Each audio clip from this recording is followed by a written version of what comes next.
This is Better Decisions, a special podcast series with Aon in partnership with I Hate It Here. I'm Hiba Yusuf, and from February through May, we're dropping one episode a month focused on one thing, the decisions leaders keep getting wrong and what it actually looks like to make them better. Here's the premise. Leadership is basically a never-ending decision factory, and too often the decisions that shape people's lives at work, things like pay, benefits, development, flexibility, get made off of legacy assumptions and sometimes whatever's trending on LinkedIn that week. So in this series, I'm interviewing experts and asking one question every single episode. What's one decision leaders consistently get wrong in this space, and what would making a better decision actually look like?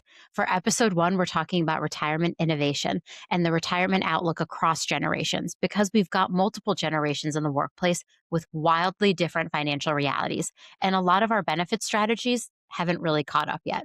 I'm joined by Melissa Elbert to unpack the assumptions driving bad retirement decisions, how to balance flexibility and sustainability, and what signals HR and finance leaders should be watching now so we're not making reactive moves later.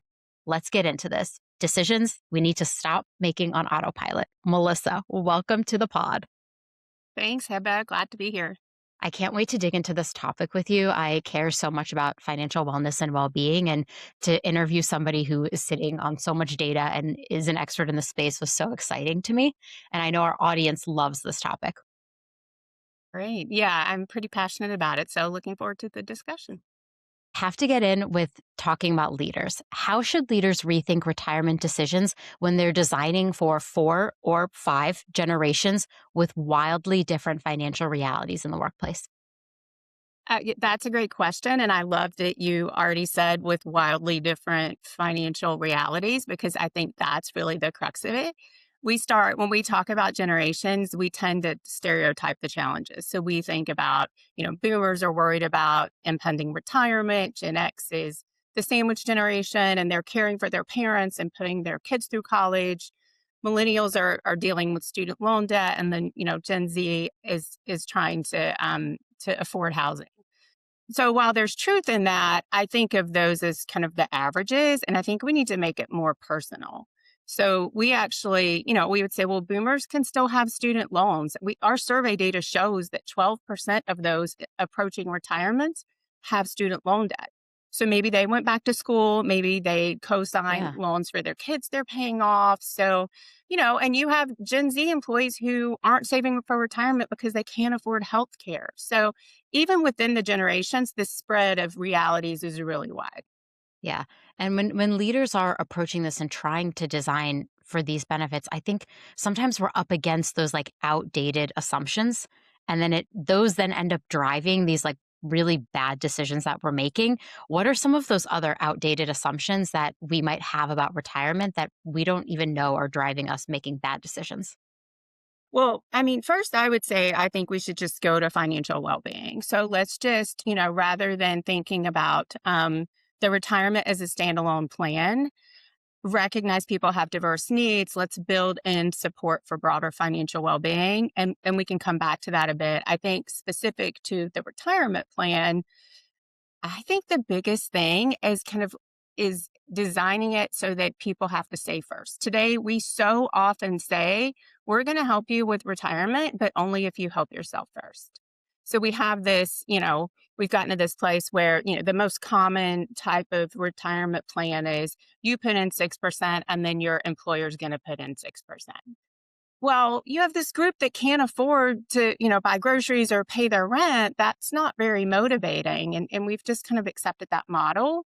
So I think that we need to revisit that and think of ways that we can restructure the programs, maybe provide a base level of support first for everyone, and then provide a match.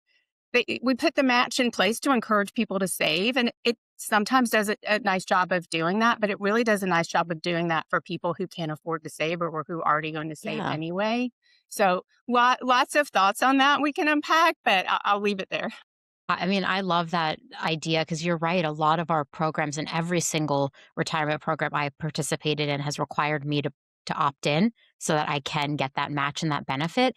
And there were times, especially in my early 20s, starting off my first job, like I didn't know how to like pay bills. Like we're not given any financial literacy in the world. We basically learn what our parents learn. And so my parents were very big on like saving for retirement. So my dad's question every single time I took a new job, the first question he would ask before even base salary and benefits, he would say like, what's the 401k match?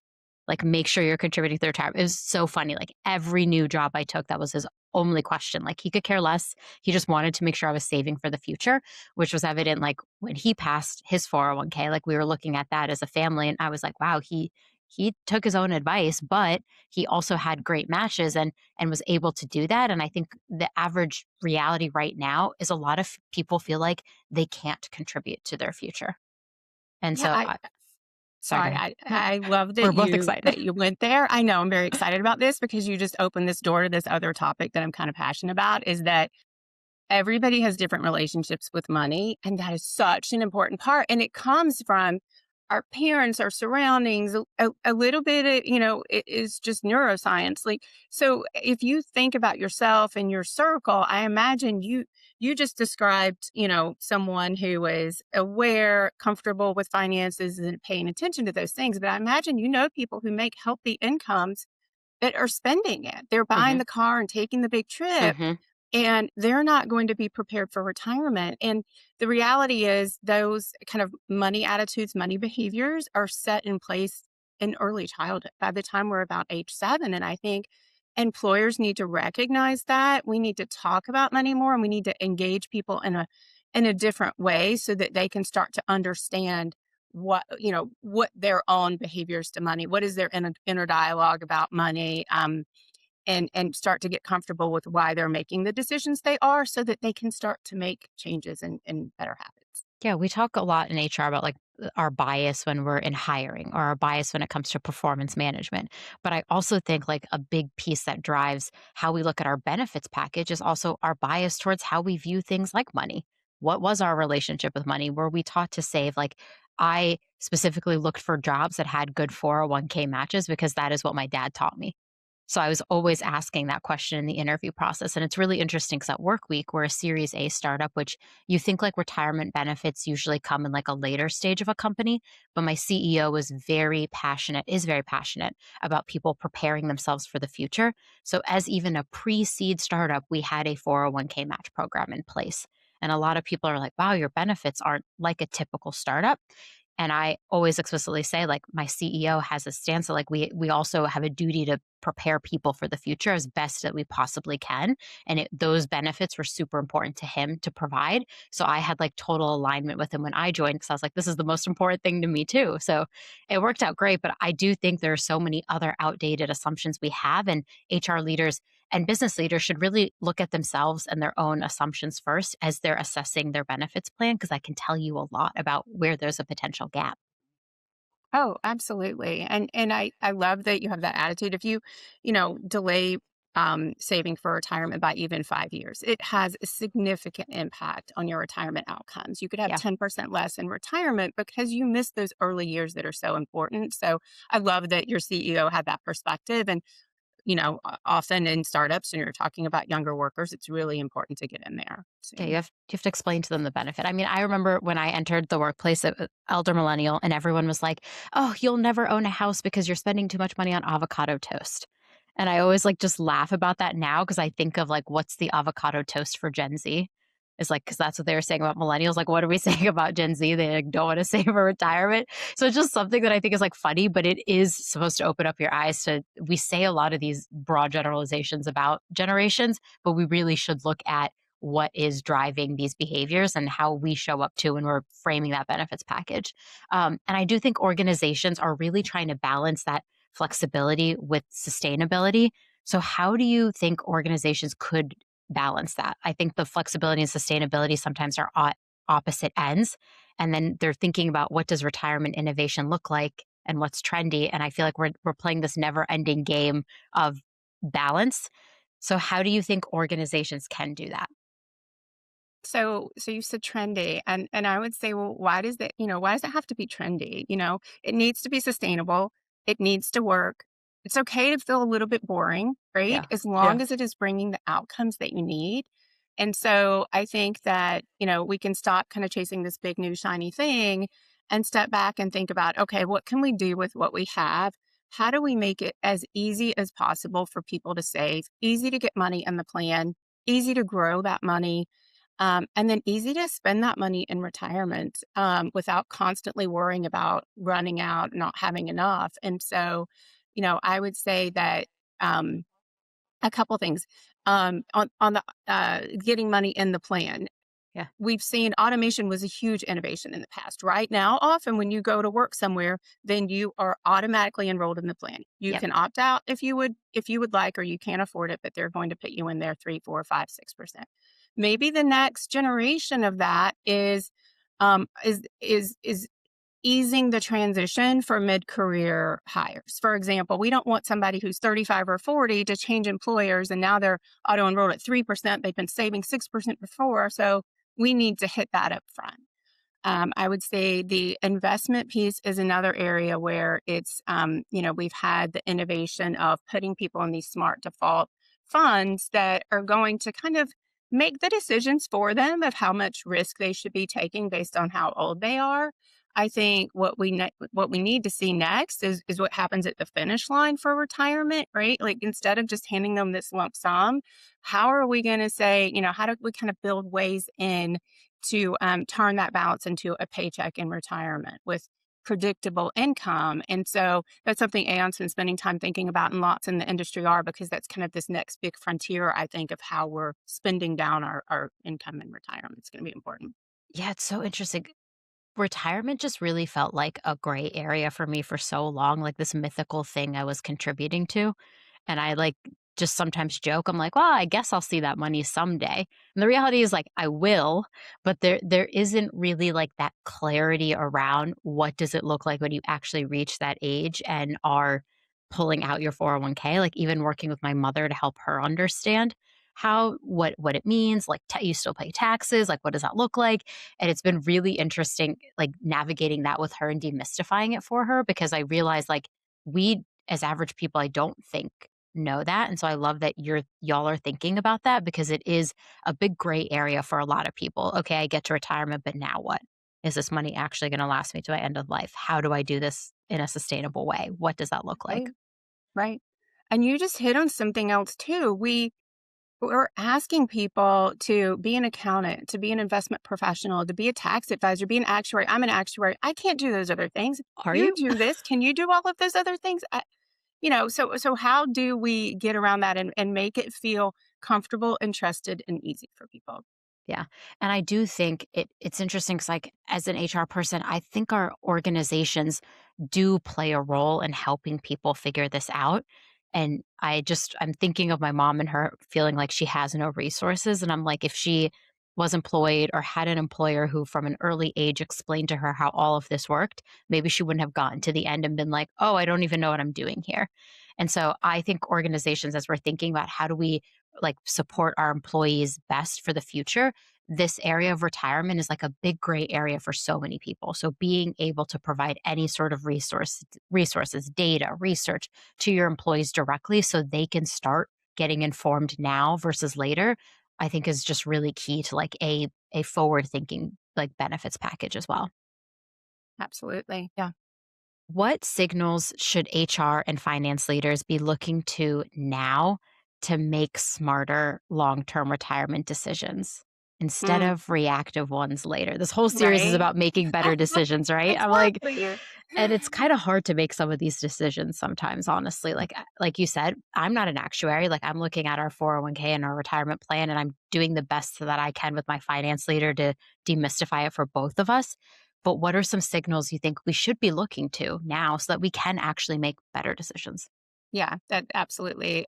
We need to be more proactive here. And I think I would put this in a few different categories. So I would say first, just looking at those behaviors that you're probably already looking at. How are people participating? How are they saving? Are they getting the full match? If not, then we need to understand why. So kind of the accumulation part, getting money in the plan.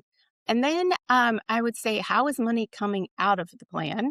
So we talk about retirement plan leakage, and that's probably not a very common term, but when people are taking their money out before retirement, so loans, withdrawals, hardship distributions have been a really hot topic lately, and can tell you so much. We were getting so many questions from employers around this with these concerns. We're seeing this uptick in hardship with distributions. What's Yeah. going on? So we collected data from 5 record keepers to just see, and it's startling when you look at the information. We have 1 in 20 employees are taking hardships from their retirement to pay for things like housing, education, medical expenses.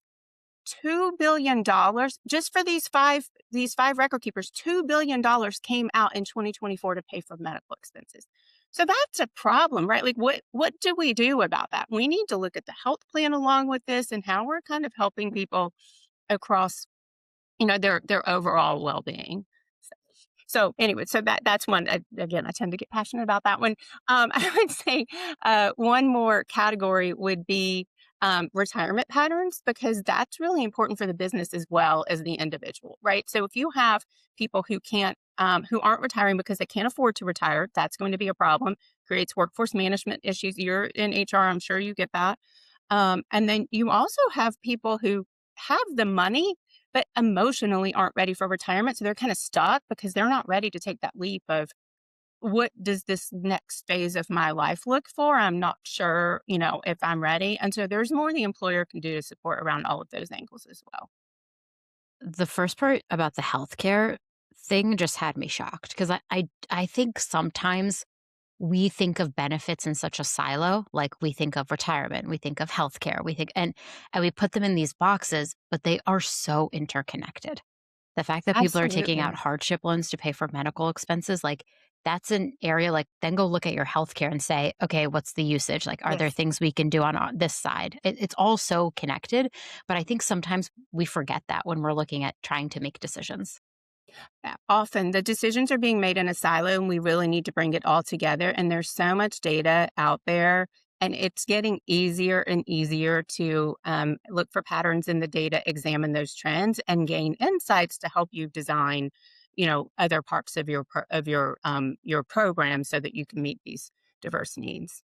Yeah, I keep coming back to this idea that there's so much gray area in HR. Like I said earlier, like so many things that I don't understand about retirement that I'm still learning every single day, or I still learn about our healthcare plans every single day through our brokers. And it's that gray area that I think makes it really hard sometimes to make good decisions. And then we end up almost in this reactive situation where maybe we do an engagement survey and suddenly people are saying our benefits aren't that good, or I feel like I can't save for retirement, or I don't know what to do with my finances. And I think you employers should help me.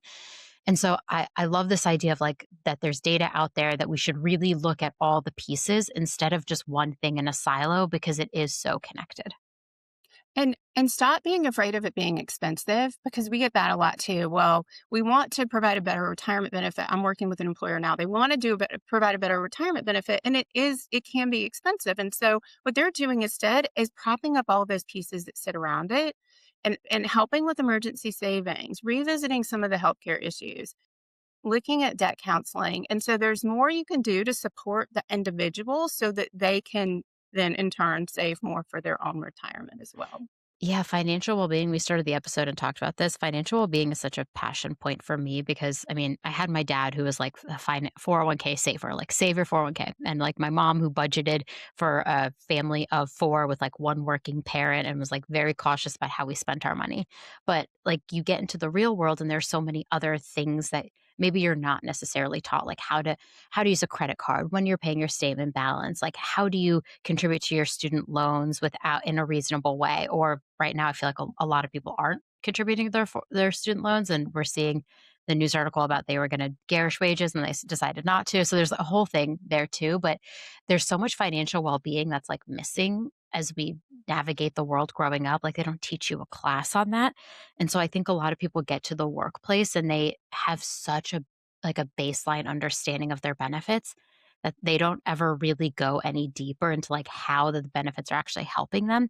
And so that's where I see a huge opportunity for the future for HR leaders. It's like how can we it's hard to be the expert on all these things, but how can we help the employees understand we're offering so much more to help them for the future rather than just saying, oh, we have good health insurance or, oh, we have a 401k match, right?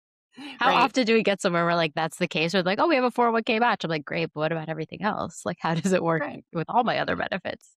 It And it really can is be interesting. to engage some Yeah, of those people, right? You have to bring them in and reach out, find new ways to kind of frame the benefits and engage them. And continuing to send emails from HR about the 401k match is not going to answer the they're, problem.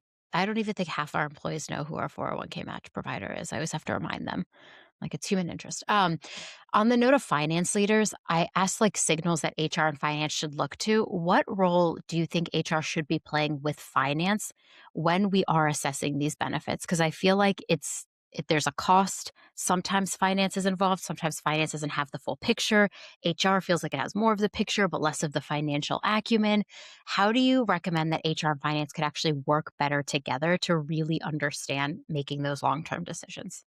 Oh, that's a great question too. I think just keeping each other informed on the various interests and keeping the dialogue open. But a lot of these, we talk about the benefits; they have real financial impacts on the Mhm. business. Like we talked about, delayed retirements or people are going through financial stress at work. That's going to impact their productivity. You're going to have unplanned absences, and so there are things that maybe the HR team can do to help bring those issues to light so that the finance team is a little more receptive to hearing, some of the ideas that may or may not cost a little more money. I would say, the other, just to throw an example in there about it doesn't always have to be more expensive. I talked about unlinking the employer contribution from the employee savings. Yeah. We actually looked at this for an organization. It was a very large organization. And we said, okay, what if we keep the cost the same? You have 100% on 6% match today. What if we just gave everybody 5% of pay, same cost? And it improved the projected retirement outcomes for 7,000 people. I mean, it was about 10% of their workforce. So that was a change. And I think an example of instead of kind of designing to the average person who's already doing okay, designing in a way that's going to support the broadest group of your population. And that kind of stuff resonates with CFOs too. Yeah, it also is way more inclusive. Like if your Yeah. plan is built so only people who are earning a set amount can actually contribute to it, it's not an inclusive plan at that point. So I do love I that.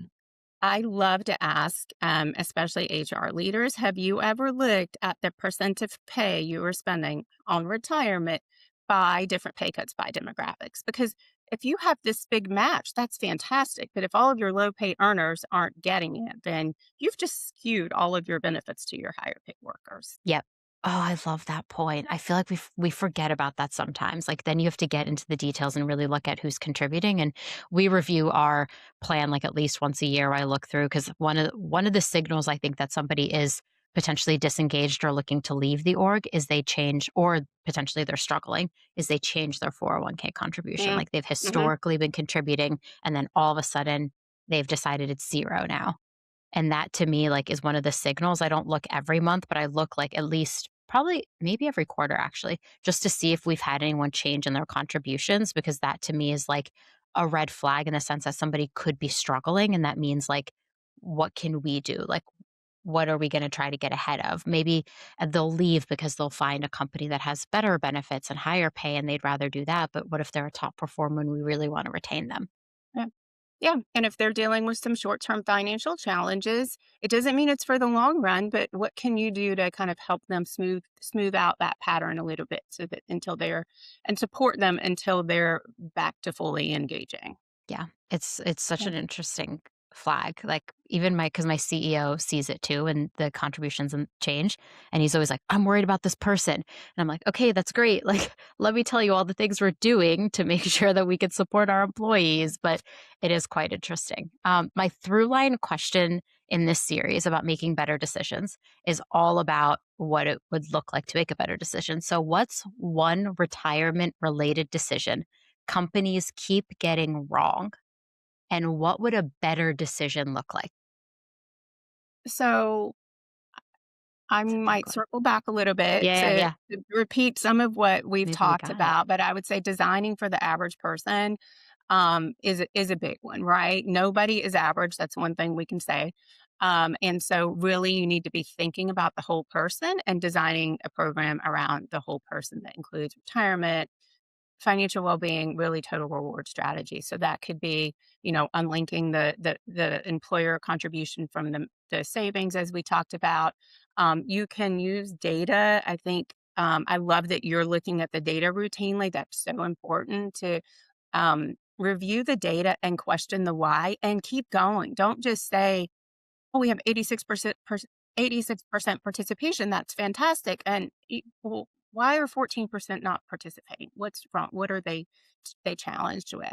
And then look for those employees and think about how to engage employees in a different way that's going to recognize some of those other things that we talked about around money mindsets, taking some of the shame out and getting people to talk more about money and um, answer their own questions around why am I treating money the way I do and how can I make better decisions? I love that. That is such a good point about designing for everybody and not just one subset of people. I also think like a better decision would look like having the data, like exactly what you said, like looking at the data regularly, even if you think this program is running and it's fine. Like sometimes we run things on autopilot and we're like, oh, nobody's complained this year. Nobody's even asking about it. It must mean it's good. And I'm like, I'm of the mind if like nobody is saying anything, is just as bad as if everybody is complaining. I couldn't agree more. You want to be hearing from people to know they care, they're engaged, they're paying attention. And I think that's a better sign of success. Yeah, then nobody's saying anything. This Right. actually reminds me, I'm gonna go try to talk to my employees about their retirement benefits and make sure, because I haven't heard anything in a while. Like most people are like, "Oh, our benefits are good." And I'm like, "Oh, but I want to know more because then I can make better decisions in the future." The last thing that is my through line question for every episode this time, but the last thing I want to touch on too before we go is there's this growing assumption around like finance and the costs continuing to go up. If we are trying to be a conscious organization around budgets and costs increasing, what do you think what is one thing we should look at for retirement to make sure that we are aware of if this cost is going to go up or if it's going to stay stable? I would maybe turn that a little bit. So retirement ends up being what it's going to be, right? I think that employers view having some flexibility around that. I would say healthcare is where the cost is going up. And we see more and more employers kind of robbing from retirement to pay for healthcare. So Ooh, that's the flag I would put out there is be very careful about doing that because you want to protect that retirement security as well. I love that call out. We have an episode coming up later about healthcare too, so it'll run Oh, us all the way back to there this you go. episode. No, I think that's like it's very important. Thank you so much for spending time with me, sharing so much good data today, and talking to me about retirement, giving me a lot of food for thought. I'm going to leave this and go ask our employees for some feedback on how are things going and how are they feeling because I think life is very expensive right now and I think people are genuinely Mhm. concerned for saving for the future and even wondering what the future will look like at that point because none of us know. Absolutely. Well, it was super fun to be here. Thanks for the conversation. Thanks, Melissa.